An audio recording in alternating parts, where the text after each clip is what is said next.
छत्तीसगढ़ राज्य विद्युत वितरण कंपनी सीएसपीसी के द्वारा पुत्तरवाही 132 केवी स्टेशन ले ग्राम कच्चे तक करे जाना है। गोदावरी इस्पात में उपयोग करे पर 132 केवी के विद्युत लाइन के विस्तार करे जावत है।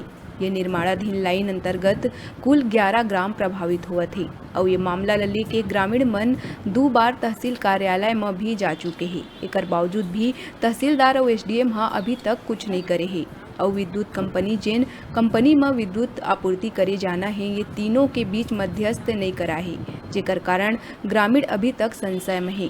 जबकि ग्रामीण आपत्ति जताते तो ऐसे में ग्राम सभा करना रहीस और क्षेत्र 5वीं अनुसूची के अंतर्गत आते। पेशा कानून लागू होए के बाद भी ग्रामीण मन ला अपन हक अधिकार बर भी एसडीएम कार्यालय और दफ्तर के चक्कर लगाए बर पड़त है। तो ऐसे में पेशा कानून के मजाक खुद प्रशासन बनावत है। मांग है कि हमारा क्षेत्र जो है पेशा कानून एक क्षेत्र आता है और इस क्षेत्र में शासन प्रशासन बिना सूचना ग्राम सभा को बिना सूचना दिए यहाँ पर ज़बरदस्ती काम कर रहा है, जिससे लग रहा है कि हमारे पेशा कानून का उल्लंघन कर रहे हैं।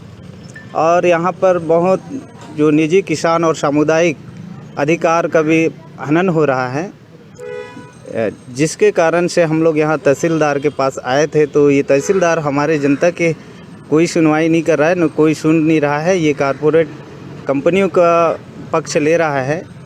बड़े लाइन जो है ना अभी वहाँ पुत्तरवाही से जो है ना कच्चे ले जा रहे हैं, तो किसान को भी मालूम नहीं है, ग्राम पटेल को मालूम नहीं है और जो है ना बिना पूछे किसान और गांव को बिगैर जानकारी दे गड्ढा खोद रहे हैं, जिससे किसान भी पर भ्रमित हैं। मुआवजा मिलेगा या नहीं मिलेगा कोई जानकारी नहीं है। गड्ढा कौन खोदा?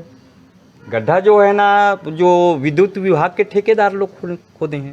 हाई लेवल जो बिजली यहाँ से पुत्तरवाही से जो गोदावरी कंपनी पर जाते, तो हमारी ये मांग रही है कि उचित मुआवजा मिले, पेड़ पौधा के अलग से मुआवजा मिले और प्राइवेट कंपनी पर बिजली जाते तो हम लोग कंपनी में रोजगार मिले। यही हमार मांग लेके हम यहाँ आ रहे हैं। लेकिन तहसीलदार साहब गला हमार मांग ला दनकिरार करते हुए कुछ ठोस जवाब नहीं दे पाई से। तो तहसीलदार साहब के क्या कहना है? ओकर कहना है कि जो प्रावधान है उसी को हम देंगे, जो प्रावधान नहीं है उसको हम नहीं देंगे, ऐसे कुछ बोलत रही से। प्रावधान में क्या बताइए? प्रावधान में बताइए कि जो क्षतिपूर्ति का जो मुआवजा वही मिलेगा, रोजगार का व्यवस्था नहीं है, ना कुछ नहीं है, ऐसे करके।